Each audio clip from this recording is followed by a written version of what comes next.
You ask Tiger to solve. This deals with linear equations with one unknown. The final result is y equals -10/13. Let's solve it step by step. Simplify the expression. Expand the parentheses.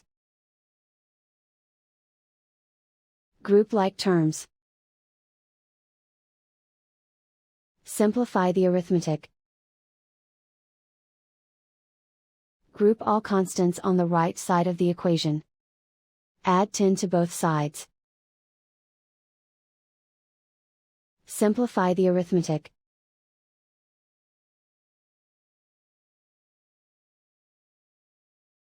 Isolate the y. Divide both sides by -13. Cancel out the negatives. Simplify the fraction. Move the negative sign from the denominator to the numerator.